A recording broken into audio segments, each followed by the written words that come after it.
unconventional relief effort is underway here in the city of Léogâne, about 20 miles southwest of Port-au-Prince, near the epicenter of the Haitian earthquake.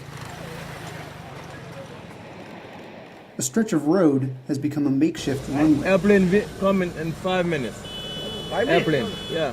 Jean-Marc Bissot, who directs a health clinic affiliated with Notre Dame University, is alerting UN soldiers to clear people from the road so that a small plane can land.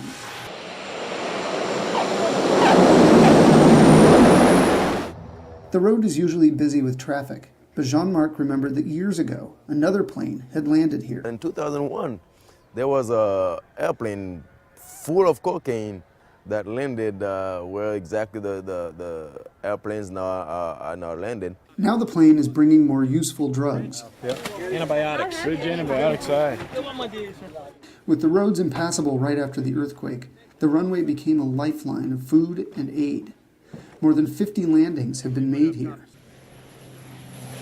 Volunteer pilots have airlifted hundreds of thousands of pounds of much-needed food, medical supplies, and doctors to remote communities around Haiti through a project called Corporate Aircraft Responding in Emergencies, or CARE.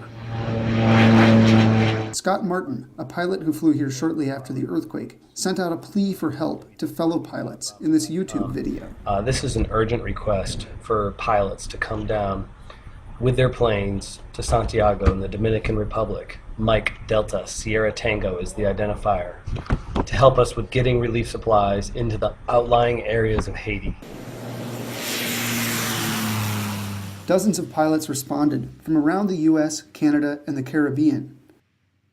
And while some might question the efficiency of spending thousands of dollars a day per plane to move relatively small amounts of relief supplies, Ken George, who has been coordinating the efforts with Go Ministries, says the operation has been able to stave off starvation and death by working directly with aid groups on the ground and avoiding bottlenecks of distribution.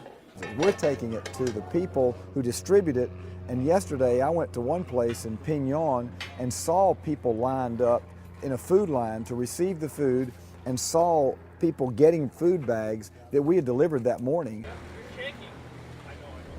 Some aid is loaded into planes in Fort Lauderdale, Florida, then flown to a warehouse in Santiago, Dominican Republic.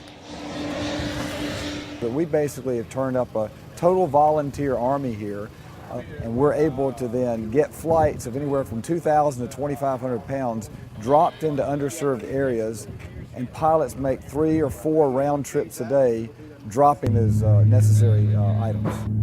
Mike Alpha, go ahead. We're off Santiago on a humanitarian flight to Haiti. We're going into Mike Tango, Juliet Echo. John Kirkendall is landing on a gravel runway in Jérémie, a town about 100 miles southwest of Port-au-Prince, to deliver hundreds of pounds of food. We'll keep bringing food. We need food, taking care of people. There's too many poor people.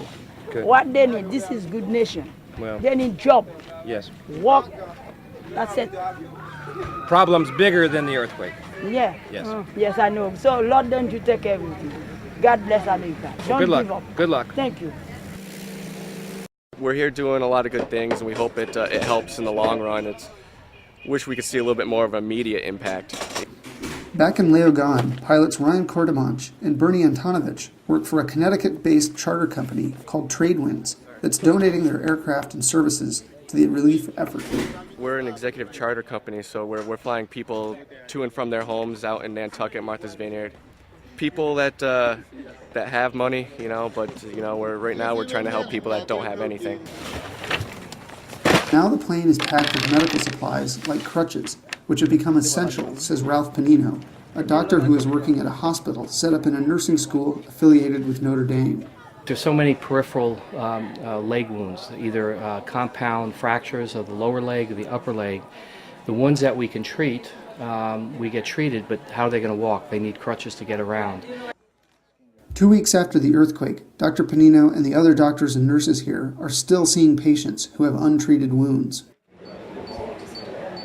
In one operating room, a medical team cleaned and sewed up the foot of a 4-year-old boy named Clavinsky Michel.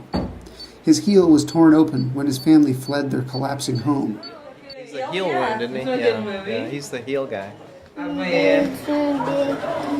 When Clavinsky comes to, he wants only one thing. This? Is that a crutch? Yeah! Is that crutch and curl, Becky? He wants crutches so he can get going. Becky. Yeah.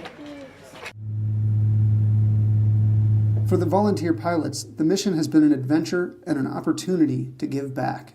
Most of us that have these private aircraft feel fortunate that we have them in the first place, and we feel like, you know, it's sort of maybe a duty to help out with them. That's kind of the way I look at it.